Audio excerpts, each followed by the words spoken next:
ಜೈ Hind.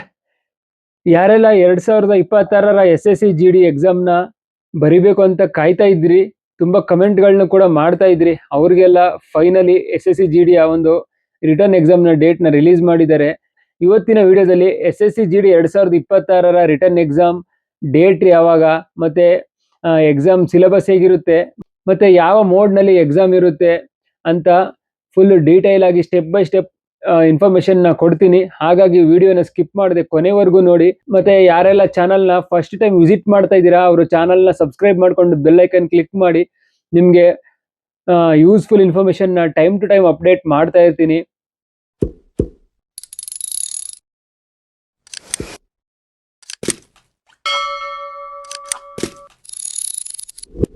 Return ಎಕ್ಸಾಮ್ನ date ನಿಮ್ಗೆಲ್ಲ ಗೊತ್ತಾಗಿದೆ ಅಂತ ಅನ್ಕೋತೀನಿ. ಡೇಟ್ ಬಂದು 23 ಫೆಬ್ರವರಿ 2026.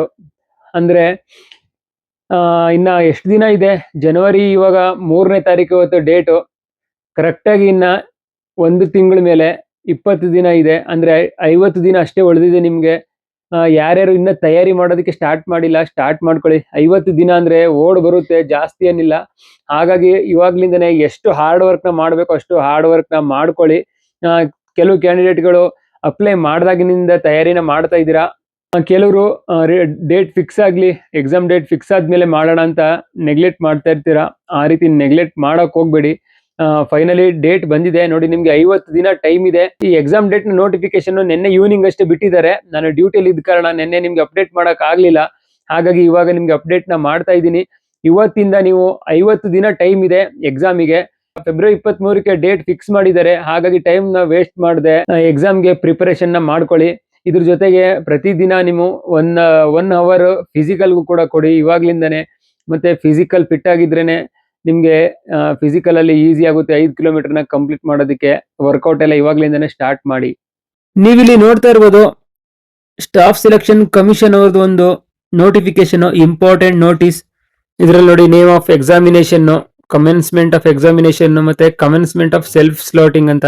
ನೀವಿಲ್ಲಿ ನೋಡ್ತಾ ಇರ್ಬೋದು ನಂಬರ್ 2 ಅಲ್ಲಿ constable GD in central armed police forces CAPF and SSF and riflemen GD ನ ಅಸ್ಸಾಂ ರೈಫಲ್ಸ್ ಎಕ್ಸಾಮಿನೇಷನ್ಸ್ 2026 ಅಂತ ಕೊಟ್ಟಿದ್ದಾರೆ. ಸೆಕೆಂಡ್ ಕಾಲಮ್ ಅಲ್ಲಿ 23rd ಫೆಬ್ರವರಿ 2026 ಆನ್ವರ್ಡ್ಸ್ ಟೆಂಟೇಟಿವ್ ಅಂತ ಹೇಳ್ತಾ ಇದ್ದಾರೆ. ಅಂದ್ರೆ 23 ಫೆಬ್ರವರಿ 2026 ಮತ್ತೆ ಅದರಿಂದ ಮುಂದಿನ ದಿನಗಳಲ್ಲಿ ಅಂತ ಹೇಳ್ತಾ ಇದ್ದಾರೆ. ಅಂದ್ರೆ ಇದು ಕೂಡ ಕನ್ಫರ್ಮ್ ಡೇಟ್ ಅಲ್ಲ, ತಾತ್ಕಾಲಿಕ ಅಂತ ಕೊಟ್ಟಿದ್ದಾರೆ. ಇಲ್ಲಿ ನೋಡಿ, ಟೆಂಟೇಟಿವ್ ಅಂತಂದ್ರೆ ನೀವಿಲ್ಲಿ ನೋಡ್ತಾ ಇರ್ಬೋದು 23rd ಫೆಬ್ರವರಿ 2026 ಆನ್ವರ್ಡ್ಸ್ ಅಂತ ಕೊಟ್ಟಿದ್ದಾರೆ. ಬ್ರಾಕೆಟ್ ಅಲ್ಲಿ ಟೆಂಟೇಟಿವ್ ಅಂತ ಕೊಟ್ಟಿದ್ದಾರೆ. ಟೆಂಟೇಟಿವ್ ಅಂದ್ರೆ ತಾತ್ಕಾಲಿಕ ಅಂತ ಅರ್ಥ. ಅಂದ್ರೆ ಒಂದು ಟೆಂಪ್ರರಿ ಡೇಟ್ ಇದು. ಎಕ್ಸಾಮು 23rd ಆಗುತ್ತೆ ಅಂತ ಕನ್ಫರ್ಮ್ ಆಗಿ ಹೇಳಕ್ ಆಗೋದಿಲ್ಲ. 5 days ಹಿಂದೆ ಮುಂದೆ ಕೂಡ ಆಗ್ಬೋದು, ಅಥವಾ 10 ದಿನ ಹಿಂದೆ ಮುಂದೆ ಕೂಡ ಆಗ್ಬೋದು. ಆದ್ರೆ ಫೆಬ್ರವರಿ ಎಂಡಿಂಗ್ ಅಲ್ಲಿ ಎಕ್ಸಾಮ್ ಆಗೋದು 100% ಖಚಿತ. ಇಲ್ಲಾಂದ್ರೆ ಮಾರ್ಚ್ ಫಸ್ಟ್ ವೀಕ್ ಹೋಗ್ಬೋದು ಜಾಸ್ತಿ. ಅಂದ್ರೆ ನಿಮ್ಮ ಮೈಂಡ್ ಅಲ್ಲಿ 23 ಡೇಟ್ ನ ಇಟ್ಕೊಂಡು ಇವಾಗ್ಲಿಂದನೇ ಪ್ರಿಪರೇಷನ್ ನ ಸ್ಟಾರ್ಟ್ ಮಾಡ್ಕೊಳ್ಳಿ. ರಿಟರ್ನ್ ಎಕ್ಸಾಮ್ ಬಂದು ನಿಮ್ಗೆ 160 ಮಾರ್ಕ್ಸ್ ಗೆ ಇರುತ್ತೆ. ಇದನ್ನೆಲ್ಲ ನಾನು ವಿಡಿಯೋ ಮಾಡಿದೀನಿ SSC GD ಸಿಲೆಬಸ್ ಎಲ್ಲ ಹೇಗಿರುತ್ತೆ ಅಂತ. ಅದರಲ್ಲಿ ನೋಡಿದ್ರೆ ನಿಮ್ಗೆ A to Z ಡೀಟೇಲ್ ಸಿಗುತ್ತೆ. ಆದ್ರೂ ಕೂಡ ಇವಾಗ ಒಂದ್ಸಲ ನಿಮ್ಗೆ ರಿಮೈಂಡ್ ಮಾಡ್ತೀನಿ. ಈ ಎಕ್ಸಾಮ್ ಅಲ್ಲಿ ನಿಮ್ಗೆ 80 ಕ್ವಶನ್ ಇರುತ್ತೆ. ಆ 80 ಕ್ವಶನ್ ನಲ್ಲಿ ನಿಮ್ಗೆ 160 ಮಾರ್ಕ್ಸ್ ನ ಇಟ್ಟಿರ್ತಾರೆ. ಅಂದ್ರೆ ಒಂದು ಕ್ವಶನ್ ಗೆ 2 ಮಾರ್ಕ್ಸ್ ನಂತೆ 80 ಕ್ವಶನ್ಸ್ ಗೆ 160 ಮಾರ್ಕ್ಸ್ ಇರುತ್ತೆ. ಇದರಲ್ಲಿ 4 ಪಾರ್ಟ್ಸ್ ಇರುತ್ತೆ. Part A, part B, part C, part D ಅಂತ. ಪಾರ್ಟ್ A ಅಲ್ಲಿ ನಿಮ್ಗೆ ಜನರಲ್ ಇಂಟೆಲಿಜೆನ್ಸ್ ಮತ್ತೆ ರೀಸನಿಂಗ್ ಇರುತ್ತೆ. ಇದರಲ್ಲಿ 20 ಕ್ವಶನ್ಸ್ ಇರುತ್ತೆ 40 ಮಾರ್ಕ್ಸ್ ಗೆ. ಮತ್ತೆ ಪಾರ್ಟ್ ಬಿ ಅಲ್ಲಿ ಜನರಲ್ ನಾಲೆಡ್ಜ್ ಮತ್ತು ಜನರಲ್ ಅವೇರ್ನೆಸ್ ಇರುತ್ತೆ. ಇದರಲ್ಲೂ ಕೂಡ 20 ಕ್ವಶನ್ ಇರುತ್ತೆ 40 ಮಾರ್ಕ್ಸ್ ಇರುತ್ತೆ. ಪಾರ್ಟ್ ಸಿ ಅಲ್ಲಿ ಎಲಿಮೆಂಟರಿ ಮ್ಯಾಥಮೆಟಿಕ್ಸ್ ಇರುತ್ತೆ. ಇದರಲ್ಲೂ ಕೂಡ 20 ಕ್ವಶನ್ 40 ಮಾರ್ಕ್ಸ್. ಪಾರ್ಟ್ ಡಿ ಅಲ್ಲಿ ಇಂಗ್ಲಿಷ್ ಮತ್ತೆ ಹಿಂದಿ ಗ್ರಾಮರ್ ಇರುತ್ತೆ. ಇದು ಕೂಡ 20 ಕ್ವಶನ್ಸ್ 40 ಮಾರ್ಕ್ಸ್. ಟೋಟಲ್ ನಿಮ್ಗೆ 80 ಕ್ವಶನ್ಸ್ ಆಯ್ತು ಮತ್ತೆ 160 ಮಾರ್ಕ್ಸ್ ಆಯ್ತು. ಇದ್ರ ಜೊತೆಗೆ ಇನ್ನೊಂದು ಇನ್ಫಾರ್ಮೇಶನ್ ಕೊಡ್ತೀನಿ. ಈಗ ಯಾರ್ಯಾರು SSC GD 2026 ಇವಾಗ ಅಪ್ಲೈ ಮಾಡಿದ್ರಿ, ಡಿಸೆಂಬರ್ 1ರಿಂದ ಡಿಸೆಂಬರ್ 31 ಲಾಸ್ಟ್ ಡೇಟ್ ಇತ್ತು. ಮತ್ತೆ ಕೆಲವರು ಅಪ್ಲಿಕೇಶನ್ ನ ತಪ್ಪಾಗಿ ಫಿಲ್ ಮಾಡ್ಬಿಟ್ಟಿದ್ರಿ, ಕೆಲವರು ಸ್ಪೆಲ್ಲಿಂಗ್ ಮಿಸ್ಟೇಕ್ ಮಾಡಿದ್ರಿ, ಮತ್ತೆ ಬೇರೆ ಬೇರೆ ರಾಂಗ್ ಗಳನ್ನ ಮಾಡಿದ್ರಿ. ಸುಮಾರು ಜನ ಕಮೆಂಟ್ ಗಳನ್ನ ಮಾಡ್ತಾ ಇದ್ರಿ, ಸರ್ ಸರಿಪಡಿಸೋದಕ್ಕೆ ಆಗೋದಿಲ್ವಾ ಅಂತ. ಅಂತವ್ರು ಏನು ಭಯ ಪಡೋ ಅವಶ್ಯಕತೆ ಇಲ್ಲ. ಯಾಕೆಂದ್ರೆ SSCGD ನೋಟಿಫಿಕೇಶನ್ ಬಿಟ್ಟಾಗ ನೋಟಿಫಿಕೇಶನ್ ಅಲ್ಲಿ ಅವರು ಡೇಟ್ ನ ಮೆನ್ಷನ್ ಮಾಡಿದ್ರು, ಜನವರಿ 8, 9, 10 ಈ 3 ಡೇಟ್ಗಳಲ್ಲಿ ನಿಮ್ಗೆ ಒಂದು ವಿಂಡೋನ ಓಪನ್ ಮಾಡ್ತಾರೆ. ಆನ್ಲೈನ್ ವಿಂಡೋದಲ್ಲಿ ನಿಮ್ಗೆ ಏನೋ ನೀವು ಅಪ್ಲಿಕೇಶನ್ ತಪ್ಪಾಗಿ ಫಿಲ್ ಮಾಡಿದ್ರೆ ಅದನ್ನ ಕರೆಕ್ಷನ್ ಮಾಡೋದು ಅಂತ ಮೊದಲೇ ಹೇಳಿದ್ರು. ಎಷ್ಟೋ ಕ್ಯಾಂಡಿಡೇಟ್ಗಳಿಗೆ ಇದು ಗೊತ್ತಿಲ್ಲ. ಹಾಗಾಗಿ ಇದನ್ನ ನಾನು ಹೇಳ್ತಾ ಇದ್ದೀನಿ. ಯಾರ್ಯಾರು ತಪ್ಪು ಮಾಡಿದಿರ ಅವರು ಗಾಬರಿ ಪಡೋ ಅವಶ್ಯಕತೆ ಇಲ್ಲ. ಇದೇ ಜನವರಿ 8, 9, 10ಕ್ಕೆ ಆನ್ಲೈನ್ ಅಲ್ಲಿ ಕರೆಕ್ಷನ್ ವಿಂಡೋ ಅಂತ ಓಪನ್ ಆಗುತ್ತೆ. ನೀವು ಆ ವಿಂಡೋನ ಓಪನ್ ಮಾಡೋದ್ರ ಮೂಲಕ ಎಲ್ಲಿ ನೀವು ತಪ್ಪನ್ನ ಮಾಡಿದೀರಾ ಅದನ್ನ ಸರಿಪಡಿಸ್ಕೋಬಹುದು. ಹಾಗಾಗಿ ಯಾರ್ಯಾರು ತಪ್ಪು ಮಾಡಿದೀರಾ ಅವರು 8, 9, 10ಕ್ಕೆ ಅಪ್ಲಿಕೇಶನ್ ಮತ್ತೆ ಕರೆಕ್ಷನ್ ಮಾಡೋದ್ರ ಮೂಲಕ ಸರಿಪಡಿಸ್ಕೊಳ್ಳಿ. ಮತ್ತೆ ಕೆಲವರಿಗೆ ಇನ್ನೊಂದು ಟೆನ್ಷನ್ ಇವಾಗಿಂದನೇ ಸ್ಟಾರ್ಟ್ ಆಗ್ಬಿಡುತ್ತೆ. ಅದು ಏನಂದ್ರೆ, ಸರ್ ಅಡ್ಮಿಟ್ ಕಾರ್ಡ್ ಯಾವಾಗ ಬಿಡ್ತಾರೆ, ಸರ್ ಅಡ್ಮಿಟ್ ಕಾರ್ಡ್ ಪೋಸ್ಟಲ್ ಬರುತ್ತಾ, ಸರ್ ಅಡ್ಮಿಟ್ ಕಾರ್ಡ್ ಆನ್ಲೈನ್ ಅಲ್ಲೇ ಡೌನ್ಲೋಡ್ ಮಾಡ್ಕೋಬೇಕಾ, ಎಷ್ಟು ದಿನದ ಮುಂಚೆ ಬರುತ್ತೆ ಅಂತ ಇವಾಗ್ಲಿಂದನೇ ಡೌಟ್ಗಳು ಶುರು ಆಗ್ಬಿಡುತ್ತೆ. ಆ ರೀತಿ ಅದ್ರ ಅಡ್ಮಿಟ್ ಕಾರ್ಡ್ ಬಗ್ಗೆ ತಲೆ ಕೆಡಿಸ್ಕೋಬೇಡಿ. ಅಪ್ಡೇಟ್ಗಳನ್ನ ಕೊಡೋದಕ್ಕೆ ನಾನಿದ್ದೀನಿ. ನಿಮ್ ಕೆಲಸ ಏನು, ಜಸ್ಟ್ ನೀವು ಪ್ರಿಪರೇಷನ್ ಮಾಡ್ಕೊಳ್ಳಿ. ಚೆನ್ನಾಗಿ ಪ್ರಿಪೇರ್ ಆಗಿ ಹಾರ್ಡ್ ವರ್ಕ್ ಮಾಡಿ, ಫಿಸಿಕಲ್ ಆಗ್ಲಿ ರಿಟರ್ನ್ ಆಗ್ಲಿ ಹಾರ್ಡ್ ವರ್ಕ್ ನ ಮಾಡ್ತಾ ಇರಿ. ಬಾಕಿ ಇನ್ಫಾರ್ಮೇಶನ್ಗಳನ್ನ ನಾನು ಕೊಡ್ತಾ ಇರ್ತೀನಿ ಟೈಮ್ ಟು ಟೈಮ್. ಎಲ್ಲೂ ಡಿಲೇ ಆಗೋದಕ್ಕೆ ನಾನು ಬಿಡೋದಿಲ್ಲ. ಹಾಗಾಗಿ ಅಡ್ಮಿಟ್ ಕಾರ್ಡ್ ಬಗ್ಗೆ ತಲೆ ಕೆಡಿಸ್ಕೋಬೇಡಿ. ಅಡ್ಮಿಟ್ ಕಾರ್ಡ್ ಕೂಡ ಇವಾಗಲೇ ಕ್ಲಿಯರ್ ಮಾಡ್ತೀನಿ ನಿಮ್ಗೆ. ಅಡ್ಮಿಟ್ ಕಾರ್ಡ್ ಬಂದು ಏನು ಎಕ್ಸಾಮ್ ಡೇಟ್ ಕೊಟ್ಟಿರ್ತಾರೆ ಅದಕ್ಕಿಂತ ಜಸ್ಟ್ 4 ದಿನ ಮುಂಚಿತವಾಗಿ ಅಡ್ಮಿಟ್ ಕಾರ್ಡ್ ನ ಅವರು ಆನ್ಲೈನ್ ಅಲ್ಲಿ ಡೌನ್ಲೋಡ್ ಮಾಡ್ತಾರೆ. ಏನೋ ಒಂದು SSC ಒಂದು ಅಫಿಷಿಯಲ್ ವೆಬ್ಸೈಟ್ ಅಡ್ರೆಸ್ ಇದೆ, ಅದರಲ್ಲಿ ಬಿಡ್ತಾರೆ. ಇವಾಗ ನೀವು ಡೌನ್ಲೋಡ್ ಮಾಡ್ಕೋಬಹುದು. ಈಗ ಯಾವುದೇ ಎಕ್ಸಾಮ್ ಆದ್ರೂ ಅಷ್ಟೇ, ನಿಮ್ಗೆ ಎಕ್ಸಾಮ್ ಡೇಟ್ಗಿಂತ 4 ದಿನ ಮುಂಚೆ ನಿಮ್ಗೆ ಅಡ್ಮಿಟ್ ಕಾರ್ಡ್ ನ ಡೌನ್ಲೋಡ್ ಮಾಡ್ತಾರೆ. ಇದು ನಿಮ್ಗೆಲ್ಲರಿಗೂ ಗೊತ್ತಿರಬೇಕು. ಈ SSCGD ಕಾನ್ಸ್ಟೇಬಲ್ ಹುದ್ದೆಗಳು 3 ಲೆವೆಲ್ ನಲ್ಲಿ ಕಂಪ್ಲೀಟ್ ನ ಮಾಡ್ತಾರೆ. ಇದ್ರದ್ದು ಸೆಲೆಕ್ಷನ್ ಪ್ರೊಸೆಸ್ ಬಂದ್ಬಿಟ್ಟು ನಿಮ್ಗೆ ಮೊದಲನೇದಾಗಿ ರಿಟರ್ನ್ ಎಕ್ಸಾಮ್ ಇರುತ್ತೆ. ರಿಟರ್ನ್ ಎಕ್ಸಾಮ್ ನ ನೀವು ಕ್ಲಿಯರ್ ಮಾಡಿದ್ಮೇಲೆ ನಿಮ್ಗೆ ಫಿಸಿಕಲ್ ಇರುತ್ತೆ. ಫಿಸಿಕಲ್ ಅಲ್ಲಿ 2 ಸ್ಟೆಪ್ ಇರುತ್ತೆ, PST, PET. PST ಅಂದ್ರೆ ಫಿಸಿಕಲ್ ಸ್ಟ್ಯಾಂಡರ್ಡ್ ಟೆಸ್ಟ್ ಅಂತ. ಫಿಸಿಕಲ್ ಸ್ಟ್ಯಾಂಡರ್ಡ್ ಟೆಸ್ಟ್ ಅಲ್ಲಿ ನಿಮ್ಗೆ ಹೈಟ್, ವೆಯ್ಟ್ ಮತ್ತೆ ಚೆಸ್ಟ್ ಇದು 3ನ್ನ ಚೆಕ್ ಮಾಡ್ತಾರೆ.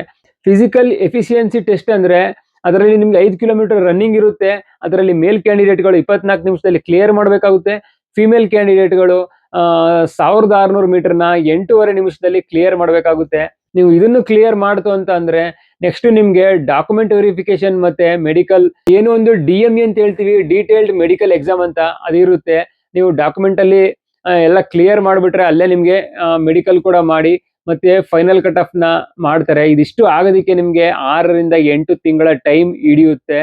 ಹಾಗಾಗಿ ತುಂಬಾ ಟೈಮ್ ಇದೆ. ಈಗ ಫಸ್ಟ್ ಸ್ಟೆಪ್ ನೀವು ರಿಟರ್ನ್ಗೆ ತಯಾರಾಗಿ, ರಿಟರ್ನ್ ಜೊತೆಗೆ ನೀವು ಪ್ರತಿದಿನ 1 ಅವರ್ ಫಿಸಿಕಲ್ಗೆ ಟೈಮ್ ನ ಕೊಡಿ. ರನ್ನಿಂಗ್ ಮಾಡಿ, ಪುಷಪ್ಸ್ ಮಾಡಿ, ಮತ್ತೆ ಬಾಡಿ ಸ್ಟ್ರೆಚ್ ನ ಮಾಡಿ, ಮತ್ತೆ ಬಾಡಿ ಡಿಹೈಡ್ರೇಟ್ ಆಗಿ ಇಟ್ಕೊಳ್ಳಿ, ಒಳ್ಳೆ ಡಯಟ್ ನ ಮಾಡಿ. ಎರಡು ಜೊತೆಲೆ ತಯಾರಿ ಮಾಡ್ತಾ ಇರಿ. ಇವಾಗ ಫಿಸಿಕಲ್ ಟಚ್ ಅಲ್ಲಿ ಇರಿ. ಯಾರ್ದು ರನ್ನಿಂಗ್ ಚೆನ್ನಾಗಿದೆ ಅವರು ಜಸ್ಟ್ ನಾರ್ಮಲ್ ರನ್ನಿಂಗ್ ನ ಮಾಡ್ತಾ ಇರಿ. ಯಾರ್ದು ಬಿಲ್ಕುಲ್ ಟೈಮ್ ಕೂರ್ತಾ ಇಲ್ಲ, 30 ನಿಮಿಷ ಹೋಗ್ತಾ ಇದೆ, 28 ನಿಮಿಷ ಹೋಗ್ತಾ ಇದೆ, ಅವರು ಸ್ವಲ್ಪ ರೆಗ್ಯುಲರ್ ಆಗಿ ರನ್ನಿಂಗ್ ನ ಮಾಡೋದಕ್ಕೆ ಇವಾಗ್ಲಿಂದಾನೆ ಟ್ರೈ ಮಾಡ್ಕೊಳ್ಳಿ. ಮತ್ತೆ ರಿಟರ್ನ್ ಗಂತೂ ನೀವು ಇವಾಗ ಡೇಟ್ ಬಂದ್ಬಿಟ್ಟಿದೆ ಅಂದ್ಮೇಲೆ ನೀವು ಸೀರಿಯಸ್ ಆಗಿ ಇದನ್ನ ಫೋಕಸ್ ಮಾಡ್ಲೇಬೇಕಾಗುತ್ತೆ. ಈಗ ರಿಟರ್ನ್ ಎಕ್ಸಾಮ್ ಬಂದು ನಿಮ್ಗೆ CBT ಮೋಡಲ್ ಇರುತ್ತೆ, ಅಂದ್ರೆ ಕಂಪ್ಯೂಟರ್ ಬೇಸ್ಡ್ ಟೆಸ್ಟ್ ಅಂತ ಹೇಳ್ತೀವಿ. ಆ ಮೋಡಲ್ ಇರುತ್ತೆ. ಎಲ್ಲರಿಗೂ ಕಂಪ್ಯೂಟರ್ ನಾಲೆಡ್ಜ್ ಇರಬೇಕು. ಕಂಪ್ಯೂಟರ್ ನಾಲೆಡ್ಜ್ ಇಲ್ಲ ಅಂದ್ರೆ ನೀವು ಹತ್ತಿರದ ಕಂಪ್ಯೂಟರ್ ಶಾಪ್ ಗಳಿಗೆ ಹೋಗಿ, ಬ್ರೌಸಿಂಗ್ ಸೆಂಟರ್ ಗಳಿಗೆ ಹೋಗಿ ಸ್ವಲ್ಪ ಟೈಪಿಂಗ್ ಮಾಡೋಂಥದ್ದು ಏನು ಇರಲ್ಲ ಇಲ್ಲಿ. ಮೌಸ್ ಹೆಂಗೆ ವರ್ಕ್ ಆಗುತ್ತೆ, ನಾವು ಹೆಂಗೆ ಲೆಫ್ಟ್ ಕ್ಲಿಕ್ ಅಲ್ಲಿ ಏನಿರುತ್ತೆ, ರೈಟ್ ಕ್ಲಿಕ್ ಅಲ್ಲಿ ಏನಿರುತ್ತೆ ಅಂತ ತಿಳ್ಕೋಬೇಕು. ಮತ್ತೆ ಕೀಬೋರ್ಡ್ ಗಳಲ್ಲಿ ಕೆಲವೊಂದ್ಸಲ ಪ್ರೆಸ್ ಮಾಡಬೇಕಾಗುತ್ತೆ. ಹಾಗಾಗಿ ಸ್ವಲ್ಪ ನೀವು ಕಂಪ್ಯೂಟರ್ ಟಚ್ ನ ಪಡ್ಕೊಂಡಿರ್ಬೇಕಾಗುತ್ತೆ. ಏನ್ ಇವ್ರು ಇಷ್ಟೊಂದು ಕೊರಿತಾರೆ ಅಂತ ಅನ್ಕೋಬೇಡಿ. ನಾನು ಹೇಳ್ತಾ ಇರೋದು ಇದು ಗ್ರಾಮೀಣ ವಿದ್ಯಾರ್ಥಿಗಳಿಗೆ ಮತ್ತು ಬಡ ವಿದ್ಯಾರ್ಥಿಗಳಿಗೆ. ಸಿಟಿಯಲ್ಲಿ, ತಾಲೂಕಲ್ಲಿ ಇರೋರು, ಹೋಬಳಿ ಲೆವೆಲ್ ಅಲ್ಲಿ ಇರೋರು ಸ್ವಲ್ಪ ಕಂಪ್ಯೂಟರ್ ಟಚ್ ಅಲ್ಲಿ ಇರ್ತಾರೆ. ಕೆಲವು ಕ್ಯಾಂಡಿಡೇಟ್ಗಳು ತುಂಬಾ ಬಡವರಾಗಿರ್ತಾರೆ, ಮತ್ತೆ ತುಂಬಾ ರೂರಲ್ ಕಡೆಯವರಾಗಿರ್ತಾರೆ, ಹಳ್ಳಿ ಕಡೆಯವರಾಗಿರ್ತಾರೆ. ಅಂತವ್ರಿಗೆ ಹೇಳ್ತಾ ಇದ್ದೀನಿ, ಯಾರ್ಯಾರಿಗೆ ಬರುತ್ತೆ ಅವ್ರು ನೀವು ಕೇಳಕ್ ಹೋಗ್ಬೇಡಿ ನನ್ನ ಲೆಕ್ಚರ್ನ. ಇದು ಯಾರ್ಯಾರಿಗೆ ಕಂಪ್ಯೂಟರ್ ನಾಲೆಡ್ಜ್ ಇಲ್ಲ ಅಂತ ವಿದ್ಯಾರ್ಥಿಗಳಿಗೆ ನಾನು ಹೇಳ್ತಾ ಇರೋದು. ಯಾಕೆಂದ್ರೆ ಟೆಸ್ಟ್ ಅಲ್ಲಿ ನಿಮ್ಗೆ ಕಂಪ್ಯೂಟರ್ ಆಪರೇಟ್ ಮಾಡಕ್ಕೆ ಬರಲ್ಲ ಅಂದ್ರೆ ಹಿಂಸೆ ಆಗುತ್ತೆ. ಯಾಕೆಂದ್ರೆ ಮೌಸ್ನೆಲ್ಲ ಆಪರೇಟ್ ಮಾಡಬೇಕು. ನಾವು ಎಲ್ಲೋ ಕ್ಲಿಕ್ ಮಾಡಕ್ಕೆ ಎಲ್ಲೋ ಕ್ಲಿಕ್ ಮಾಡಿದ್ರೆ ಫಾರ್ ಎಕ್ಸಾಂಪಲ್ ನೀವು ಆಪ್ಷನ್ ಎ ನೀವು ಆನ್ಸರ್ ಕ್ಲಿಕ್ ಮಾಡಕ್ ಹೋಗಿ ಆಪ್ಷನ್ ಬಿ ಕ್ಲಿಕ್ ಆಗುತ್ತೆ, ಅವಾಗ ಅದು ರಾಂಗ್ ಆಗುತ್ತೆ. ಹಾಗಾಗಿ ನಾನು ಹೇಳ್ತಾ ಇದ್ದೀನಿ, ಕಂಪ್ಯೂಟರ್ ನಾಲೆಡ್ಜ್ ಸ್ವಲ್ಪ 1-2 ಸಲ ನೀವು ಬ್ರೌಸಿಂಗ್ ಸೆಂಟರ್ಗೆ ಹೋಗಿ ನೋಡಿದ್ರೆ ಗೊತ್ತಾಗುತ್ತೆ, ಅಷ್ಟೇನು ಹಾರ್ಡ್ ಇರಲ್ಲ. ಇದು ನಮ್ಮ ಗ್ರಾಮೀಣ ವಿದ್ಯಾರ್ಥಿಗಳಿಗೋಸ್ಕರ ಹೇಳ್ತಾ ಇರೋದು. ಫಿಸಿಕಲ್ ಸ್ಟ್ಯಾಂಡರ್ಡ್ ಬಗ್ಗೆ ಮಾತಾಡೋದಾದ್ರೆ PST ಅಂತ ಏನ್ ಹೇಳ್ತೀವಿ, ಅದರಲ್ಲಿ ಹೈಟ್ ಬಂದು ಮೇಲ್ ಕ್ಯಾಂಡಿಡೇಟ್ಸ್ಗೆ ಹೈಟ್ ಬಂದು ಜನರಲ್, SC ಮತ್ತೆ OBC ಕ್ಯಾಂಡಿಡೇಟ್ಸ್ಗೆ 170 ಸೆಂಟಿಮೀಟರ್ ಇರಬೇಕು. ST ಕ್ಯಾಂಡಿಡೇಟ್ಸ್ಗೆ 162.5 ಸೆಂಟಿಮೀಟರ್ ಹೈಟ್ ಇರಬೇಕು. ಮತ್ತೆ ಕರ್ನಾಟಕದ ಮರಾಠ ಕ್ಯಾಂಡಿಡೇಟ್ಸ್ಗೆ 165 ಸೆಂಟಿಮೀಟರ್ ಹೈಟ್ ಇದ್ರೆ ಸಾಕು. ಈಗ ಫಿಮೇಲ್ ಕ್ಯಾಂಡಿಡೇಟ್ಸ್ ಅಲ್ಲಿ general SC OBC ಕ್ಯಾಂಡಿಡೇಟ್ಸ್ಗೆ 157 centimetre height ಇರಬೇಕು. ST ಕ್ಯಾಂಡಿಡೇಟ್ಸ್ಗೆ 150 ಸೆಂಟಿಮೀಟರ್ ಇರಬೇಕು. ಮತ್ತೆ ಮರಾಠ ಫಿಮೇಲ್ ಕ್ಯಾಂಡಿಡೇಟ್ಸ್ಗೆ 155 ಸೆಂಟಿಮೀಟರ್ ಹೈಟ್ ಇದ್ರೆ ಸಾಕು. ನೆಕ್ಸ್ಟ್ ಚೆಸ್ಟ್ ಬಂದು ಜನರಲ್ SC OBC ಕ್ಯಾಂಡಿಡೇಟ್ಸ್ಗೆ 80 ಸೆಂಟಿಮೀಟರ್ ಇರಬೇಕು. ಮತ್ತೆ ನೀವು ಎಕ್ಸ್ಪೆಂಡ್ ಮಾಡಿದಾಗ 5 ಸೆಂಟಿಮೀಟರ್ ಎಕ್ಸ್ಪೆಂಡ್ ಮಾಡಿ 85 ಸೆಂಟಿಮೀಟರ್ ಆಗಬೇಕು. ST ಕ್ಯಾಂಡಿಡೇಟ್ಸ್ಗೆ 76 ಸೆಂಟಿಮೀಟರ್ ಚೆಸ್ಟ್ ಇದ್ರೆ ಸಾಕು. ಎಕ್ಸ್ಪೆಂಡ್ ಮಾಡಿದಾಗ 81 ಸೆಂಟಿಮೀಟರ್ ಎಕ್ಸ್ಪೆಂಡ್ ಆಗಬೇಕು. ಮತ್ತೆ ಮರಾಠಸ್ಗೂ ಕೂಡ ಚೆಸ್ಟ್ ಅಲ್ಲಿ ಒಂದು ರಿಲ್ಯಾಕ್ಸೇಷನ್ ಕೊಟ್ಟಿದ್ದಾರೆ. 78 ಸೆಂಟಿಮೀಟರ್ ನಾರ್ಮಲ್ ಇರಬೇಕು. ಎಕ್ಸ್ಪೆಂಡ್ ಮಾಡಿದಾಗ 83 ಸೆಂಟಿಮೀಟರ್ ಚೆಸ್ಟ್ ಎಕ್ಸ್ಪೆಂಡ್ ಆಗಬೇಕು. ಮತ್ತೆ ವೆಯ್ಟ್ ಬಂದು ನಿಮ್ಗೆ ಏನು ಒಂದು ಚಾರ್ಟ್ ಇದೆ, ಮೆಡಿಕಲ್ ಚಾರ್ಟ್. ಆ ಚಾರ್ಟ್ ಪ್ರಕಾರ ಇಷ್ಟು ಹೈಟ್ಗೆ ಇಷ್ಟು ವೆಯ್ಟ್ ಅಂದ್ಬಿಟ್ಟು ಒಂದು ಚಾರ್ಟ್ ಮಾಡಿದ್ದಾರೆ. ಆ ಚಾರ್ಟ್ ಪ್ರಕಾರ ನಿಮ್ಗೆ ಅದರಲ್ಲಿ ಏಜ್ ಕೂಡ ಇನ್ಕ್ಲೂಡ್ ಆಗುತ್ತೆ. ಇಷ್ಟು ಏಜ್ಗೆ ಇಷ್ಟು ಹೈಟ್ ಇದ್ರೆ ಇಷ್ಟು ವೆಯ್ಟ್ ಇರಬೇಕು ಅಂತ. ಇದಿಷ್ಟು ಇವತ್ತಿನ SSC GD 2026ರ ಡೇಟ್ ಮತ್ತೆ ಸಿಲೆಬಸ್, ಎಕ್ಸಾಮ್ ಯಾವ ಮೋಡಲ್ ಆಗುತ್ತೆ, ಕಂಪ್ಯೂಟರಾ ಇಲ್ಲ ಕ್ವಶನ್ ಪೇಪರ್ ಇರುತ್ತಾ, ಮತ್ತೆ ಎಷ್ಟು ಮಾರ್ಕ್ಸ್ ಇರುತ್ತೆ, ಮತ್ತೆ ಅಡ್ಮಿಟ್ ಕಾರ್ಡ್ ಯಾವಾಗ ರಿಲೀಸ್ ಮಾಡ್ತಾರೆ ಅಂತ ಪ್ರತಿಯೊಂದು ಡೀಟೇಲ್ ನ ನಿಮ್ಗೆ ಹೇಳಿದೀನಿ. ಈ ವಿಡಿಯೋ ಇಷ್ಟ ಆಗಿದ್ರೆ ವಿಡಿಯೋನ ಲೈಕ್ ಮಾಡಿ. ಮತ್ತೆ ಏನಾದ್ರು ಡೌಟ್ಸ್ ಇದ್ರೆ ಕಮೆಂಟ್ ಮಾಡಿ. ಈ ವಿಡಿಯೋನ ನಿಮ್ಮೆಲ್ಲಾ ಸ್ನೇಹಿತರಿಗೂ ಶೇರ್ ಮಾಡಿ. ಮತ್ತೆ ಯಾರ್ಯಾರು ನನ್ನ ಚಾನಲ್ಗೆ ಫಸ್ಟ್ ಟೈಮ್ ವಿಸಿಟ್ ನ ಕೊಡ್ತಾ ಇದ್ದೀರಾ ಅವರು ಚಾನಲ್ನ ಸಬ್ಸ್ಕ್ರೈಬ್ ಮಾಡ್ಕೊಂಡು ಬೆಲ್ ಐಕನ್ ಕ್ಲಿಕ್ ಮಾಡಿ. ನಿಮ್ಗೆ time to time useful information ನ ಕೊಡ್ತಾ ಇದ್ದೀನಿ. ಮತ್ತೆ ನಿಮ್ಮೆಲ್ಲ ಸ್ನೇಹಿತರಿಗೂ ಕೂಡ ಚಾನಲ್ನ ಸಬ್ಸ್ಕ್ರೈಬ್ ಮಾಡೋದಕ್ಕೆ ಹೇಳಿ. ಎಲ್ಲರಿಗೂ ಯೂಸ್ ಆಗ್ಲಿ. ಇದಿಷ್ಟು ಇವತ್ತಿನ ವಿಡಿಯೋ ಇಷ್ಟ ಆಗಿದೆ ಅಂತ ಅನ್ಕೋತೀನಿ. ನೆಕ್ಸ್ಟ್ ವಿಡಿಯೋದಲ್ಲಿ ಸಿಗೋಣ. ಬಾಯ್ ಬಾಯ್, ಟೇಕ್ ಕೇರ್, ಜೈ ಹಿಂದ್.